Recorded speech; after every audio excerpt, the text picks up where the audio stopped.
Hello मेरे प्यारे student, स्वागत है आप सभी का एक बार फिर से एक बहुत ही मजेदार, शानदार और मोस्ट इंपॉर्टेंट वीडियो में।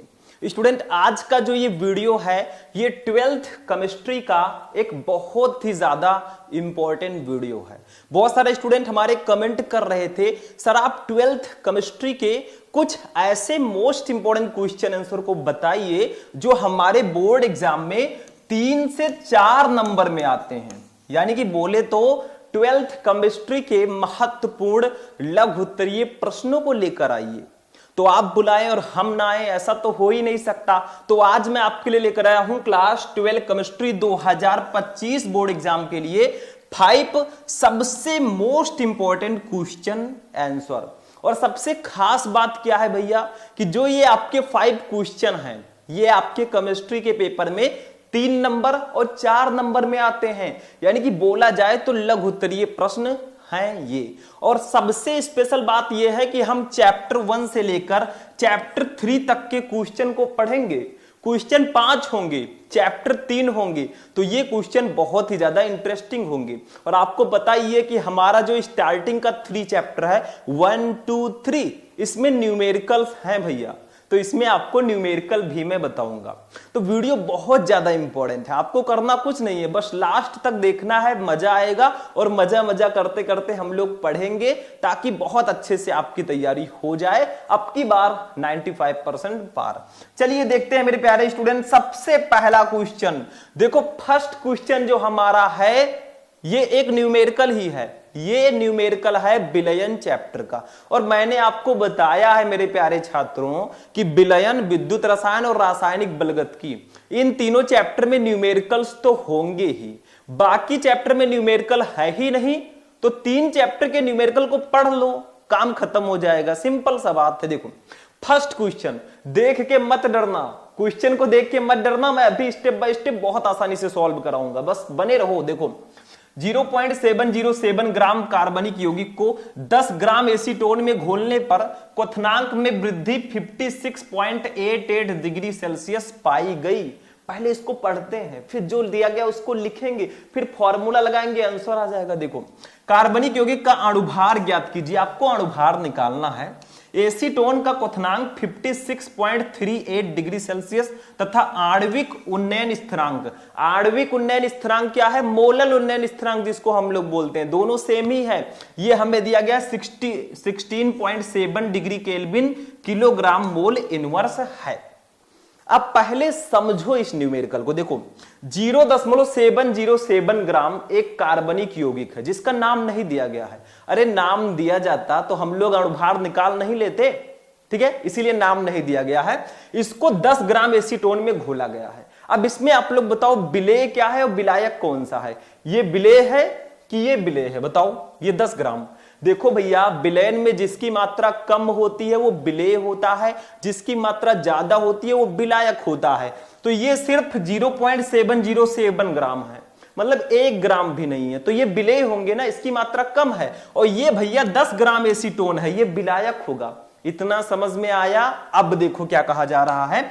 जब इस एसीटोन में इस कार्बनिक यौगिक को घोला गया, डाला गया, तो क्वथनांक में वृद्धि हुई। क्वथनांक क्या होता है? जिस टेम्परेचर पर कोई द्रव उबलने लगे, तो यहां पे क्वथनांक में वृद्धि हुई, मतलब 56.88 डिग्री सेल्सियस पाई गई। ठीक है, अब कार्बनिक यौगिक का अणुभार आपको निकालना, ये जो विलेय है इसी का अणुभार निकालना है। ठीक है, एसीटोन का क्वथनांक 56.38 डिग्री सेल्सियस दिया गया है, मतलब एसीटोन का क्वथनांक 56.38 डिग्री सेल्सियस था।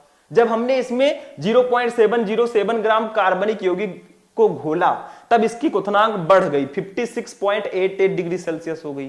तो यहां से हम क्वथनांक में उन्नयन निकाल लेंगे, मतलब पहले इतना था फिर इतना हो गया।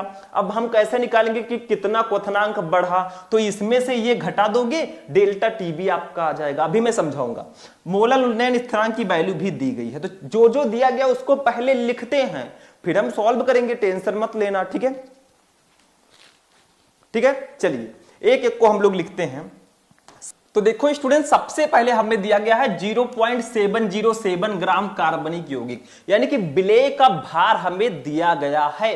तो इसको लिखेंगे, देखो एक एक को लिखो, पहले मैं लिखवा रहा हूं, आप लोग देखो, विलेय का भार, ठीक है, विलेय का भार, इसको हम लोग प्रदर्शित करते हैं स्मॉल w से। देखो विलेय का भार है, इसको स्मॉल w से डिनोट करेंगे। ये हमें दिया गया है 0.707 ग्राम, ठीक है। जो जो दिया है वही मैं लिख रहा हूं भैया, बाहर से मैं नहीं ला रहा हूं कुरियर से, ठीक है। ये हमें दिया गया, इसको मैंने लिख लिया। अब देखो विलायक का भार भी हमें दिया गया है 10 ग्राम, क्योंकि इसकी मात्रा ज्यादा है तो ये विलायक होगा मेरे दोस्त। तो अब दिया गया है विलायक का भार, विलायक का भार, ठीक है। इसको हम लोग डिनोट करते हैं मेरे भाई कैपिटल W से। विलेय के भार को स्मॉल w, विलायक के भार को कैपिटल W। ये हमें दिया गया है 10 ग्राम, कितना, 10 ग्राम ये हमें दिया गया है। उसके बाद में क्या दिया है मेरे दोस्त, देखो क्या हुआ, इस अभिक्वथनांक को हम नहीं लिखते हैं, ये हमें दिया गया है मोलल उन्नयन स्थिरांक की वैल्यू, ठीक है। तो मोलल उन्नयन स्थिरांक, मोलल उन्नयन स्थिरांक, ठीक है, इसको डिनोट करते हैं मेरे भाई किससे, केबी से इसको डिनोट करते हैं। मोलल उन्नयन स्थिरांक को केबी से प्रदर्शित करते हैं। इसकी कीबी फल नहीं, केबी, ठीक है। इसकी वैल्यू है 16.7 kelvin kilogram mole inverse, mole inverse इतना दिया गया है मेरे भाई। देखो केल्विन किलोग्राम मोल इनवर्स। अब क्या करते हैं, अब देखो, देखो भैया ध्यान से समझना, देखो यहां पे एसीटोन का क्वथनांक 56.38 डिग्री सेल्सियस है। जब हमने इसमें 0.707 ग्राम विलेय को डाला तब क्वथनांक बढ़ गया, 56.88 डिग्री सेल्सियस हो गया, ठीक है। तो हम करेंगे क्या, पहले जो जो दिया गया उसको लिखेंगे। देखो यहां पे क्वथनांक में वृद्धि, क्वथनांक में वृद्धि कितनी हुई, क्वथनांक में वृद्धि, ठीक है, क्वथनांक में वृद्धि जो हुई है मेरे भाई, ठीक, देखो कितना हुआ है, इसको लिखते हैं, ये 56.88 डिग्री सेल्सियस हुई है। अब एसीटोन का क्वथनांक कितना है वो भी लिख देंगे, एसीटोन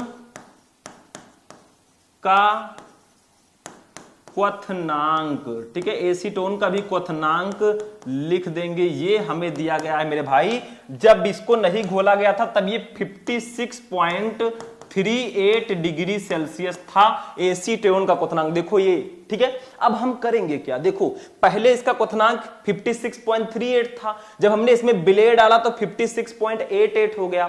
जैसे किसी विलायक में अगर आप कोई अवाष्पशील पदार्थ डालते हैं तो उसका क्वथनांक बढ़ जाता है, आपको बताइए। जैसे अगर आप पानी को उबालेंगे, ठीक है, तो जल्दी उबलेगा, भगोने में रख दीजिए पानी को, जल्दी उबल जाएगा। अगर पानी में हम चीनी मिलाकर उबालें तो थोड़ा टाइम लगेगा, मतलब उसके क्वथनांक में वृद्धि हुई कि नहीं हुई, ठीक है। तो अब यहां से हम क्वथनांक का उन्नयन निकाल लेंगे। देखो कैसे निकालेंगे, इसमें से इसको घटा दो, ठीक है। तो क्वथनांक का उन्नयन मतलब कितना क्वथनांक बढ़ा है, क्वथनांक का उन्नयन, ठीक है, इसको हम लोग डिनोट करते हैं मेरे भाई डेल्टा टीबी से, डेल्टा टीबी से। ये कितना आएगा, देखो ध्यान देना, आपको करना क्या है, क्वथनांक में वृद्धि कितनी हुई है 56.88, ठीक है, और क्वथनांक आपका पहले कितना था 56.38 था, ठीक है। जैसे मान लीजिए आप लोगों के पास 100 रुपए है, कोई आकर आपको 100 रुपए और दे जाए भैया, तो आपके 200 हो गए।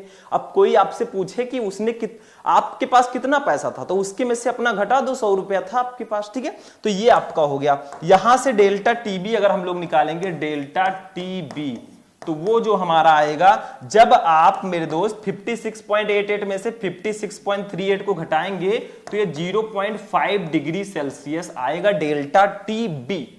इतना समझ में आया, मतलब आपको जो वृद्धि हुई है उसमें से जो पहले क्वथनांक था उसको घटा देना है, तभी पता चलेगा कितना बढ़ा है, ठीक है। पहले इतना था फिर बढ़ गया, उसको इसमें से घटा देंगे, पता चल जाएगा, ठीक है। तो इतना समझ में आया, हम एक एक वैल्यू को निकाल रहे हैं, अभी कुछ देर बाद हम फॉर्मूला लगाएंगे, न्यूमेरिकल सॉल्व हो जाएगा। अब यहां पे हमें निकालना क्या है, हमें निकालना है कार्बनिक यौगिक का अणुभार, यानी कि विलेय का अणुभार हमें निकालना। मैं यहां पे लिख देता हूं, विलेय का अणुभार, अणुभार को हम लोग डिनोट करते हैं मेरे भाई m से। किससे? m से। ये हमें निकालना है, ये देखो ये हमें निकालना है। तो अब साइड में एक फॉर्मूला मैंने आपको बताया था, ध्यान देना। एक मैंने आपको फॉर्मूला बताया था, देखो हमें विलेय का भार दिया गया था, विलायक का भार, मोलर उन्नयन स्थिरांक दिया गया है, क्वथनांक में वृद्धि थी, क्वथनांक का उन्नयन हमने निकाल लिया। अब अणुभार कैसे निकालेंगे? देखो क्वथनांक में उन्नयन का एक फॉर्मूला मैंने बताया था, डेल्टा टीबी इक्वल टू, जब मैंने आपको विलयन पूरे चैप्टर को एक ही वीडियो में पढ़ाया था तब मैंने आपको बताया था। नहीं पढ़े वो गलती आपकी है। और ये भैया 3-4 नंबर में आते हैं तो थोड़ा टाइम तो लगेगा, ठीक है, घबराइएगा नहीं, ठीक है।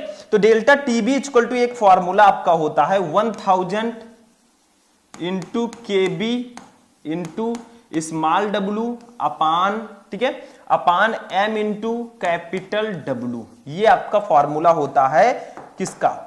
ये फॉर्मूला आपका होता है क्वथनांक में उन्नयन का। Delta TB equal to 1000 into KB into small W upon M into capital W. यानी कि डेल्टा टीबी है क्वथनांक का उन्नयन, केबी है मोलर उन्नयन स्थिरांक, डब्लू स्मॉल डब्लू है विलेय का भार, एम है अणुभार जो हमें निकालना है, कैपिटल डब्लू है विलायक का भार। अब चूंकि हमें ये एम निकालना है तो एम को इधर ले जाएंगे, डेल्टा टीबी को यहां ले आएंगे, तो हमारा फॉर्मूला निकल कर आएगा एम इक्वल टू, ध्यान देना, ये आ जाएगा 1000 into KB into small W अपान, देखो यहां डेल्टा टीबी आ जाएगा क्योंकि यम उधर चला गया भैया, तो डेल्टा टीबी यहां पे आ जाएगा इंटू कैपिटल डब्लू, ठीक है। ये फॉर्मूला निकल कर आएगा और इसी फॉर्मूले से हम लोग न्यूमेरिकल को लगा लेंगे। देखो कैसे, ध्यान देना, m इक्वल टू, हम वैल्यू को रख देते हैं यहां पे, देखो 1000 भैया तो 1000 ही रहेंगे, इनको 100 तो कर नहीं सकते, 1000 का नोट है, ठीक है।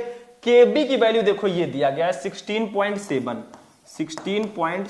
ठीक है, इंटू स्मॉल डब्लू की वैल्यू देखो 0.707 दिया गया है, अपान डेल्टा टीबी की वैल्यू ये हमने निकाली है 0.5, ठीक है, इंटू देखो यहां पे आपका दिया गया है कैपिटल डब्ल्यू, इसकी वैल्यू है 10 ग्राम, इतना दिया गया है। अब इसी को हम सॉल्व कर लेंगे, अब जगह है नहीं इस पेज में तो हम इसको इरेज करेंगे। पहले मैं समझा देता हूं, देखो विलेय का भार दिया गया था, विलायक का भार दिया गया था, मोलर उन्नयन स्थिरांक दिया गया था, ठीक है। क्वथनांक में वृद्धि इतनी थी, एसीटोन का क्वथनांक इतना था, तो हमने वृद्धि में से एसीटोन के क्वथनांक को घटा दिया तो क्वथनांक का उन्नयन आ गया। अणुभार निकालना है, ठीक है। हमने क्वथनांक के उन्नयन का फॉर्मूला हमें पता है, delta TB equal to 1000 into KB into small W upon m into capital W. अब m क्या, m का अगर फॉर्मूला निकालना तो m को उधर ले जाओ, इनको यहां ले आओ, तो 1000 into KB into small W upon delta TB into capital W. हमने यहां पे सारी वैल्यू को रख दिया। मैं साइड में हूं, आप लोग स्क्रीनशॉट ले लो, फिर मैं उसको इरेज करूंगा, ठीक। ले लिया आपने स्क्रीनशॉट। अब इस भैया को हम इरेज करेंगे क्योंकि जगह नहीं था, तो अब हमारा सॉल्व होने वाला है, लगभग सॉल्व हो चुका है। बस थोड़ा सा ध्यान देना, देखो यहां पे अब क्या होगा, m इक्वल टू आपका हो जाएगा m इक्वल टू, देखो ध्यान दो मेरे भाई, 1000 है, ये 16.7 है, ये 0.707 है, तो देखो 0.707 है, यानी कि 3 अंक पहले दशमलव लगा है, तो इसको अगर 1000 से गुणा कर दे तो ये दशमलव हट जाएगा, यानी कि 707 केवल बचेगा। देखो 1000 है, ये 0.707 है, 3 अंक पहले दशमलव, तो 1000 से गुणा कर दो, ये 707 आ जाएगा, ठीक है। तो हमारा आएगा 16.7 गुणे 707 आ जाएगा, ठीक है, ठीक है। 0.707 का 1000 से गुणा होगा, ये 0.5 है, इनका 10 से गुणा करोगे तो 5 ही आएगा, सबको पता है, ठीक है, इतना आ गया।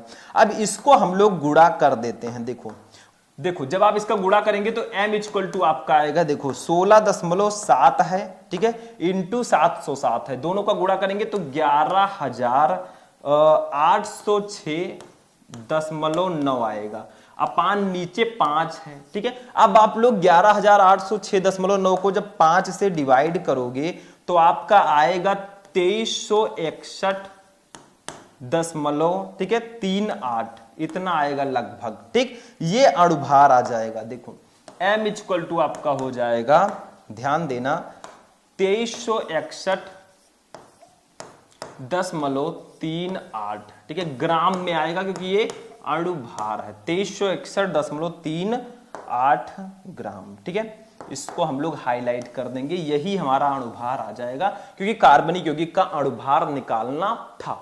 तो ये हमारा न्यूमेरिकल सॉल्व हो चुका है। ये वाला फॉर्मूला याद रखना, इस फॉर्मूले से आप डेल्टा टीबी भी निकाल सकते हैं, एम भी निकाल सकते हैं, के भी अगर पूछा जाता है मोलल उन्नयन स्थिरांक तो भी आप निकाल सकते हैं। सिंपल सा था, थोड़ा गुणा भाग करो मेरे भाई, ऐसा गुणा आपको करना पड़ेगा क्योंकि कैलकुलेशन है, न्यूमेरिकल में तो गुणा भाग होता ही है।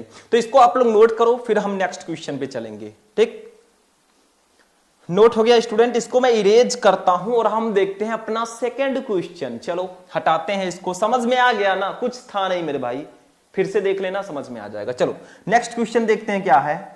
नेक्स्ट क्वेश्चन देखिए, सेकंड क्वेश्चन हमारा। अब देखिए स्टूडेंट, हमारा जो सेकंड क्वेश्चन है ये हमारे सेकंड चैप्टर विद्युत रसायन का क्वेश्चन है। ये रीजन आता है भैया, कारण पूछा जाता है आपसे। देखो, विद्युत रासायनिक श्रेणी में एल्यूमिनियम हाइड्रोजन से ऊपर है, किंतु ये वायु और जल में अस्थायी है, क्यों? ये क्वेश्चन 2 से 3 बार आ चुका है, तो इस बार भी पूरा चांस है भैया कि ये क्वेश्चन आ जाए। तो इसका रीजन सिर्फ 3 लाइन में है, अगर आप इसको पढ़ लेते हो काम हो जाएगा। ठीक है, विद्युत रासायनिक श्रेणी से रिलेटेड ये क्वेश्चन है। देखो, ये अतलघुत्तरीय प्रश्नों में भी कभी कभी आता है और लघुत्तरीय प्रश्नों में भी आता है।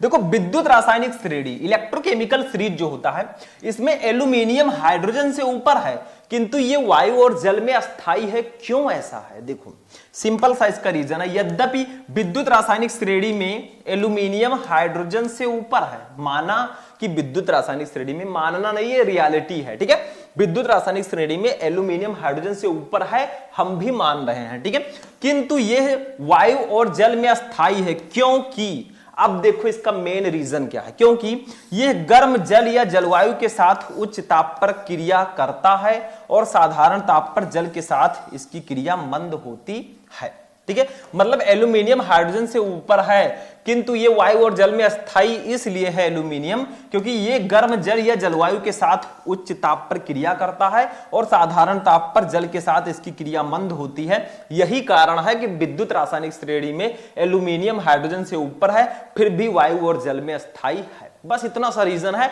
इसको फटाफट आप लोग नोट करो, मैं साइड में हूं। ठीक, सेकंड क्वेश्चन भी हमारा हो गया। नेक्स्ट क्वेश्चन देखेंगे, ये क्वेश्चन बिल्कुल से पढ़ लेना।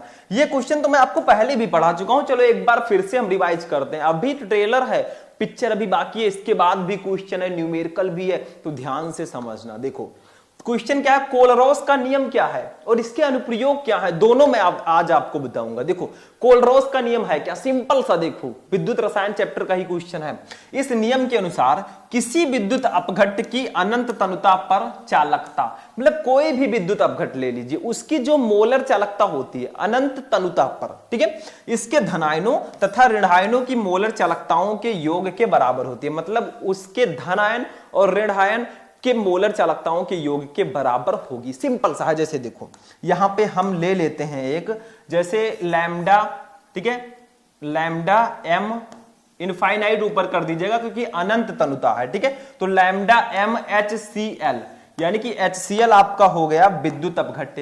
इसकी जो मोलर चालकता होगी, देखो मोलर चालकता को भैया लैम्डा एम से डिनोट करते हैं, ये ध्यान रखना। ये जो लैम्डा एम है ये मोलर चालकता है, और मैंने यहां पे अनंत तनुता है क्योंकि यहां पे दिया गया अनंत तनुता पर, तो मैंने इनफाइनाइट का चिन्ह लगा दिया। ठीक है, तो lambda M infinite, lambda M infinite HCl हमने लिया है अपना विद्युत अपघट्ट। तो जो इस विद्युत अपघट्ट की मोलर चालकता होगी वो किसके बराबर होगी, देखो इसके धनायन तथा ऋणायन की मोलर चालकता के योग के बराबर होगी। यानी कि इसके धनायन की मोलर चालकता, यानी कि लैम्डा इनफाइनाइट H प्लस और प्लस, ठीक है, लैम्डा, इसको ऐसे बना देंगे, देखो प्लस, योग का मतलब प्लस होता है, ठीक है, लैम्डा Cl माइनस, इनफाइनाइट ऊपर लगा देना, इसी के बराबर होगी। इसी को हम लोग कहते हैं मेरे दोस्त कोलरोस का नियम। देखो भैया, जो HCl हमारा है हाइड्रोक्लोरिक एसिड, जब इसको आप आयन में तोड़ेंगे, इसका विद्युत अपघटन आयन में अगर इसको तोड़ेंगे तो H प्लस और Cl माइनस आयन में ये टूटता है। ठीक है, तो यहां पे इसके धन आयन की मोलर चालकता और ऋण आयन की मोलर चालकता के योग के बराबर होती है। यही तो कोलरोस का नियम है। फिर से बताता हूं, देखो इस नियम के अनुसार किसी विद्युत अपघट्ट की अनंत तनुता पर चालकता, देखो ये HCl हमारा विद्युत अपघट्ट है, अनंत तनुता पर इसकी जो मोलर चालकता होगी वो इसके धन आयनों तथा ऋण आयनों की मोलर चालकताओं के योग के बराबर होगी। ये किसके बराबर होगी?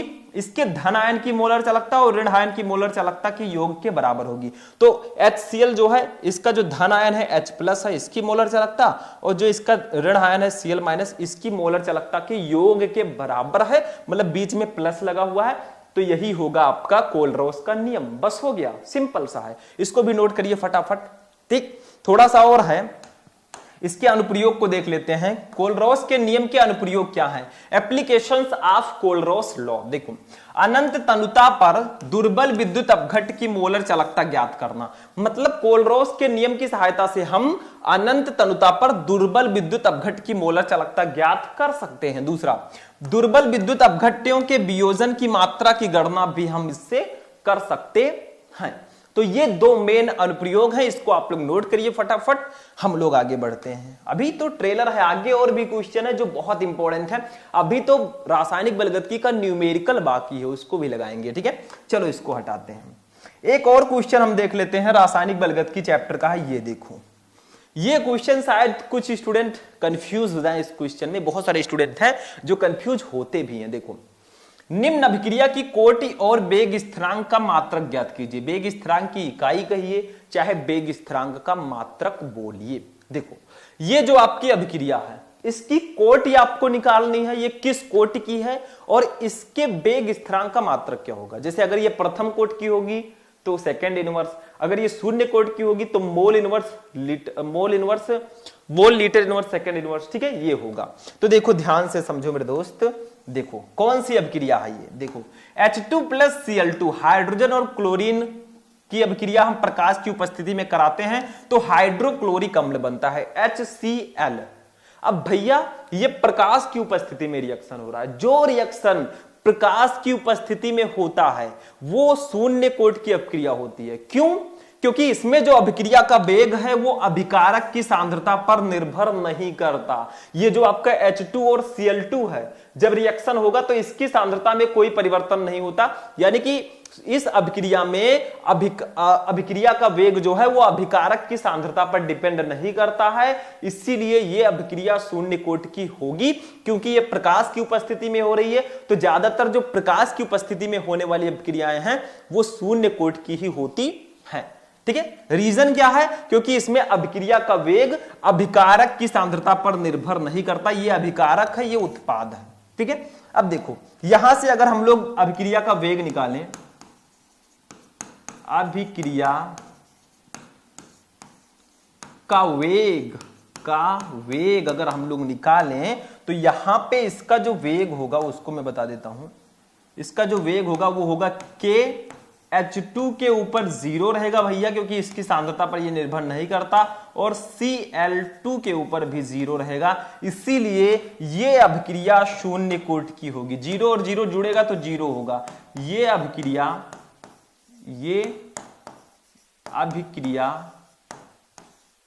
शून्य कोटि की है।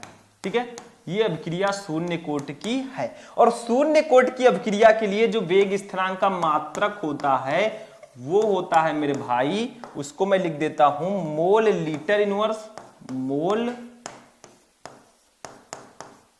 Litre inverse. ठीक है, mole litre inverse second inverse, second inverse. ठीक है, तो ये इसका मात्रक हो जाएगा। तो आपसे कोई पूछे कि भैया हाइड्रोजन और क्लोरीन प्रकाश की उपस्थिति में रिएक्ट कर रहे हैं और हाइड्रोक्लोरिक अम्ल बन रहा है, तो ये किस कोटि की अभिक्रिया होगी? देखो भैया, प्रकाश की उपस्थिति में होने वाली अभिक्रियाएं शून्य कोटि की होती हैं। वैसे इसमें जो अभिक्रिया का वेग है वो अभिकारक की सांद्रता पर निर्भर नहीं करता, मतलब हाइड्रोजन और क्लोरीन की सांद्रता 0 होगी, इसीलिए यह अभिक्रिया शून्य कोटि की होगी। ठीक है, और इसका मात्रक mole litre inverse second inverse होता है, शून्य कोटि की अभिक्रिया का मात्रक। ठीक है, तो इसको नोट करो फटाफट नोट करो।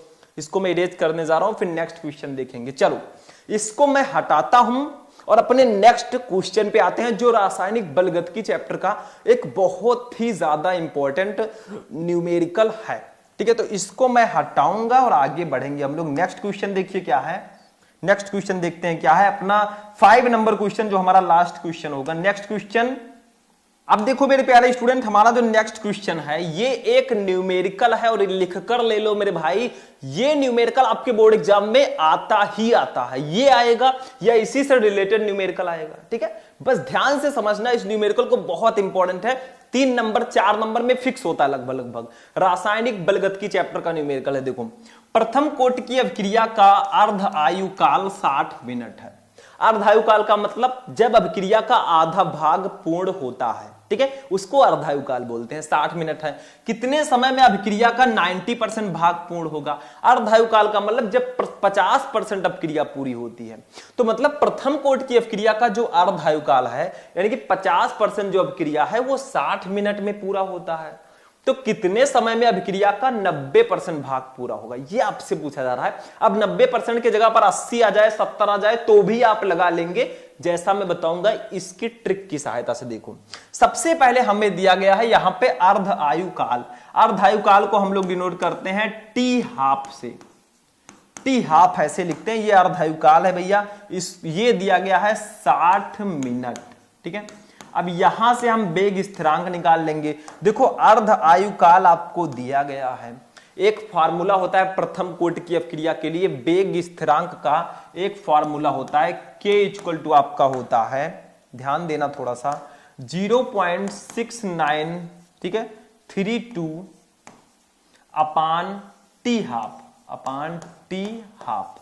ये फॉर्मूला होता है भैया वेग स्थिरांक का, मतलब प्रथम कोटि की अभिक्रिया के लिए वेग स्थिरांक का, वो भी अर्ध आयु काल के पदों में ये फॉर्मूला है। ठीक है, एक फॉर्मूला और होता है जिसकी सहायता से अभी हम निकालेंगे कि अभिक्रिया का 90% भाग कितने समय में पूर्ण होगा। ठीक है, तो अब देखो यहां पे हम वैल्यू रखते हैं, K इक्वल टू हमारा हो जाएगा, इसको 0.6932 अपान टी हाफ की वैल्यू है 60 मिनट है। इसको हम डिवाइड करेंगे भैया, डिवाइड तो करना होगा, आप लोग डिवाइड करना, तो इसकी जो वैल्यू निकल कर आएगी वो आएगी 0.01155, ये लगभग इतना आएगा। देखो भैया, आपको डिवाइड गुणा भाग न्यूमेरिकल में करना पड़ेगा। अभी से समझ लो कि इतना आएगा, अगर यही क्वेश्चन आता है आप आसानी से लिख देंगे। तो ध्यान से इसको 2-3 बार सॉल्व करोगे ना, आपके दिमाग में क्वेश्चन सॉल्व हो जाएगा। ठीक है, तो हमारा जो K हुआ वेग स्थिरांक, K जो हमारा आया वो कितना आया, देखो ध्यान से समझना, 0.01155। और देखो, प्रथम कोटि की अभिक्रिया के लिए वेग स्थिरांक का मात्रक क्या होता है, सेकेंड इनवर्स, उससे बड़ा मात्रक मिनट इनवर्स। देखो मैंने यहां पे मिनट में ही लिखा है, इसको सेकेंड में मैंने नहीं बदला, तो यहां पे जो वेग स्थिरांक आएगा वो मिनट इनवर्स आएगा, मिनट इनवर्स। ठीक है, समझ में आया? ऐसा मत सोचिएगा केवल सेकेंड इनवर्स ही इसका मात्रक होता है। अब एक काम करते हैं, देखो एक चीज अब समझो, प्रथम कोटि की अभिक्रिया के लिए वेग स्थिरांक का एक और फॉर्मूला होता है, प्रथम कोटि की अभिक्रिया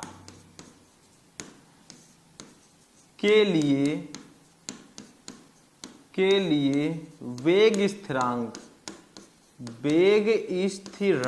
का एक और फॉर्मूला होता है, उसको मैं बता देता हूं मेरे भाई। देखो, K इक्वल टू आपका होता है, शायद आपने सुना हो, बहुत फेमस फॉर्मूला है। देखो, 2.303 upon T log A upon A minus X. ठीक है, ये फॉर्मूला होता है मेरे भाई, इसको याद रखना, नहीं तो बाद में रोना पड़ेगा हाथ रख के। ठीक है, यहां पे K है वेग स्थिरांक, T है समय जो हमें निकालना है कि 90% भाग कितने समय में पूर्ण होगा, A है अभिकारक की प्रारंभिक सांद्रता, जब रिएक्शन स्टार्ट नहीं हुई थी तब की सांद्रता, A माइनस एक्स है T समय पश्चात अभिकारक की सांद्रता। लेकिन अब सवाल ये उठता है कि भैया K तो हमें पता है, चलो K के जगह पर रख देंगे वैल्यू, लेकिन A और A माइनस एक्स के जगह पे कौन सी वैल्यू रखेंगे, यहां पे ध्यान दो।